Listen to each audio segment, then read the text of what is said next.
Well, you know what time it is? It's gardening time! And for that, I have 7 hacks and tips for summer. And you want to stick around for the 7th one because it's the perfect way to keep your plants happy without the hassle. Come on over! Making guests feel welcome, one home at a time. Tip number 1, buy a combo planter. Now this gardening tip was given to me by a garden expert. And here's why. First of all, I want you to notice the tag. It says shade combo. Now this is very important. This goes in the shade, not in the sun, in the shade. The tag tells you. But what you can't see just by a quick glance is that there are in this combo, and I wrote this down, 1 coleus, that's the thrill part of the combo, 3 begonias, and that's this beautiful dark leaf, gorgeous bloom, and that's the fill part. And then we have 3 creeping jenny, and that's the spill part. Now, this combo, as you can see from the tag, is $35, which seems $35. Now, you also get the pot for this, by the way, pot 2. If you bought these on their own, all of these plants on their own, it would be $60. $60. I priced it. So you can get the whole combo pre-planted for you and the pot for $35. Totally worth it. Trust me on this. Get it together. Tip number 2, buy perennials. Now, I just want a full stop there. You want to buy perennials. Are they as beautiful right now as annuals, which this is, this pot here, this combo pot? No, it will be beautiful, but it's not right now. But this is an investment. It comes back every year. This dies at the end, and it was beautiful while it was here, but it's done. And then you're left with the planter, which is great. Perennials come back every year. Now, important thing about the perennial, this is a black diamond crepe myrtle. Tag. Always look at the tag. This is full sun. You could do some shade. I mean, you want like 6 hours of hot, hot, hot sun. The more sun it gets, the happier it gets. And these incredible blooms, look at this tag. Shocking like this. This hot pink is my favorite color. You want to plant this now and let it get established, and you will have blooms later in the summer. It's fantastic, but you have to follow directions. If you put this in the shade, it's not gonna make it. It may not grow, it may not bloom, it may just die. You want it in the sun. So make sure, tip, you read the tag. Come on, read! And make sure you get either the sun, the shade, the part sun, part shade that the tag actually calls for. Tip number 3, plan for weeds. I know.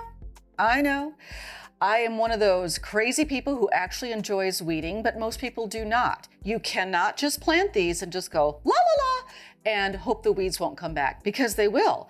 But you can take some measures to try to prevent weeds. And for that, I recommend preen. Now, preen cuts off germination, meaning if you're going to plant seeds around your perennials or in your beds, you don't want to use this. You will have to just good old hand weed. Now, this is one of my favorite tools. It's actually called a dandelion weeder. I don't have dandelions, but I used to. But I use this for almost everything. I use it for planting, but I certainly use it for weeding. This little forked thing in the bottom gets way down there with the root, which is what you want to do, and you will have to weed. But if you are not putting seeds in, preen is what you want to spread right on top of the soil, and it will cut back on your weed growth. Is it 100% effective? No, you're always gonna get some little weed popping up. But for that, I have another tip. If you will commit to 30 minutes, 45 minutes, an hour a day, just walking through your garden beds in your yard, looking for weeds, you will stay on top of it. We all get excited in the spring. We get all those weeds pulled and woo-hoo-hoo, and get, all of our beds prepared, and then we don't want to do anymore, but you need to. So, tip, hack. Good tip. Tip number 4, mulch. Yes, you must mulch. Look at me, people. You do not want just plain dirt on top of your flower beds. It dries out, it gets weeds, it gets seeds, it gets animals. If you put down mulch, you accomplish several things. One, you control weeds. You put your preen down, you mulch over the top, controls weeds. Two, it retains moisture. So when you do water or the skies open up and water for you, that mulch helps retain the moisture on top of the soil and into the soil much longer than not mulching. Number three, it keeps the roots of plants cool.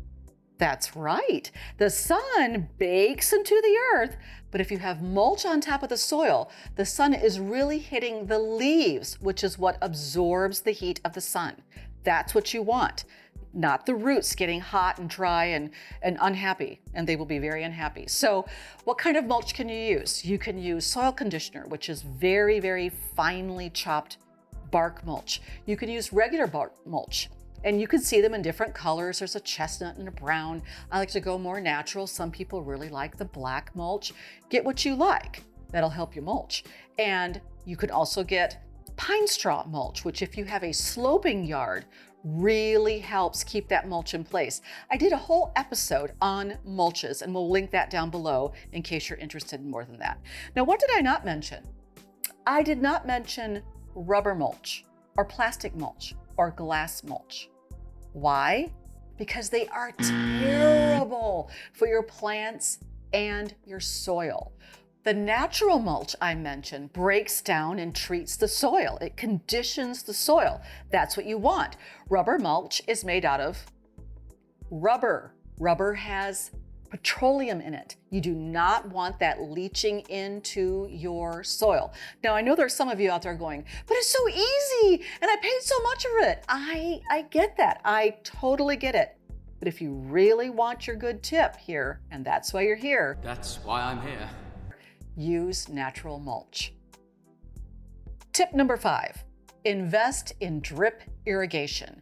Now, there are different kinds of irrigation out there. There's the tubular one, which you have to blow out in the winter and the fall so that you don't have them freezing and exploding. And then there is just the line, which you can leave out if you want to. We do, we leave it out over winter and it comes back just great. They have holes spaced certain inches apart. Could be 6 inches, could be 8, 10, 12. There's all different varieties out there. Now is the time to put that in. You don't want to be fighting branches and leaves and flower blooms and all of that, trying to lay down your mulch. And you want to lay it at the base of the plant, and you want it with the holes up, which sounds crazy, right? Why wouldn't the holes be down? Because the holes can get plugged with mud, they can get muddy and plugged. And if you just put them up and you just have a layer of mulch over the top, it will not plug those holes. I know it sounds counterintuitive, but trust me, it works. So drip irrigation is a wonderful thing. Even more wonderful, a timer on that drip irrigation. Yes, these timers are not expensive. You can find them at estate sales, which is where I do, and you can set these up to run early morning, which is when you do want to water, preferably as the sun is coming up, and maybe you're not getting up, like at 5 or 5:30 or even 6. You can run this for a set amount of time on different days, and it does the watering for you. It's wonderful. You could even get ones, I think it's called Aqua Joe, or one of those, we have one of those, that has 2 or 3 ends for you to plug in, and you can have 3 going, 2 or 3 going at different times of the day. They are wonderful and will save you so much time and effort. Do it. Do it. Tip number 6, plan for pests. Pests.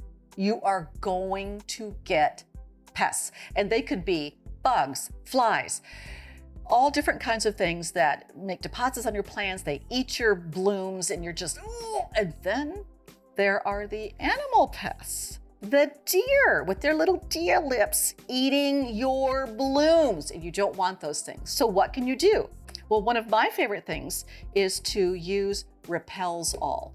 Now, you have to be careful where you use this because it does repel all. So you don't want to use it around your bird feeder, for instance. You don't want to repel repel the birds because that's why you have a feeder. So keep away from there. But other than there, you will repel squirrels, chipmunks, deer. Not sure if it works for raccoons. I think it gives you quite a list on here. I know for a fact it does not work with armadillos. Yes, armadillos. We have those in Nashville. Horrid. Holy armadillos!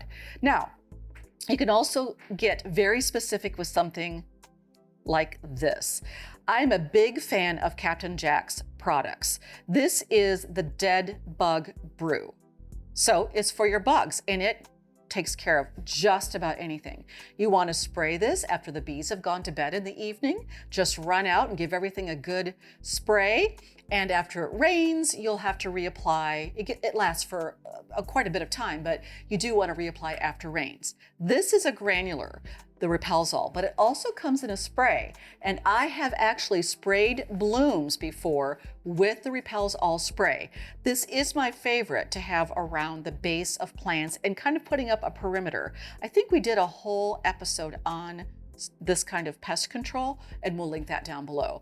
Now, another thing you can do is you can cloche things, which is usually a metal covering over that to just keep things away, bunnies, those kinds of things.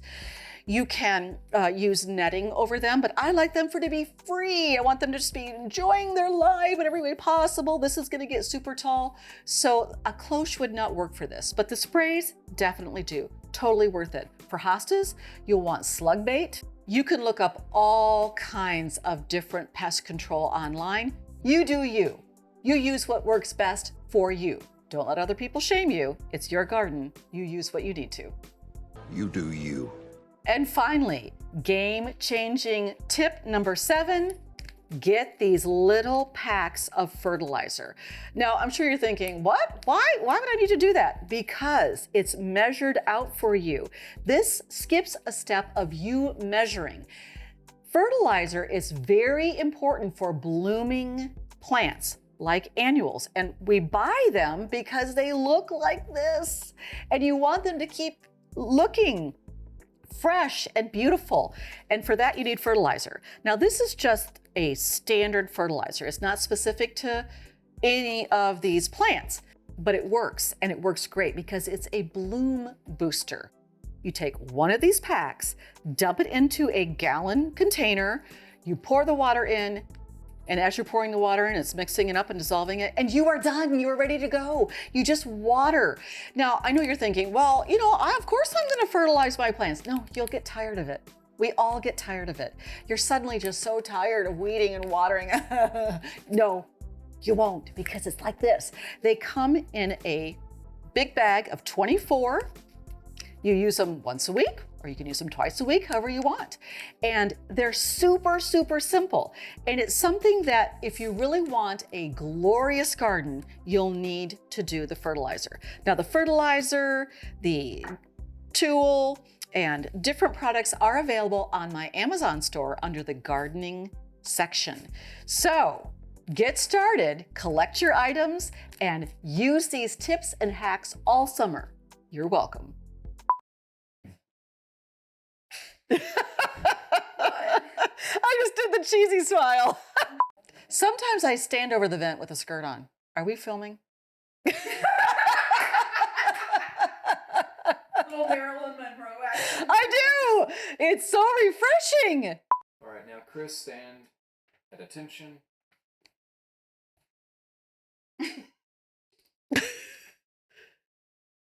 Are you going to release me? Oh my gosh.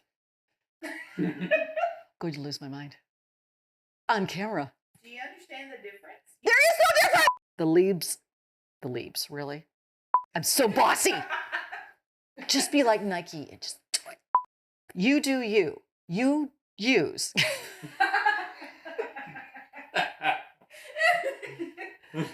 Come on over.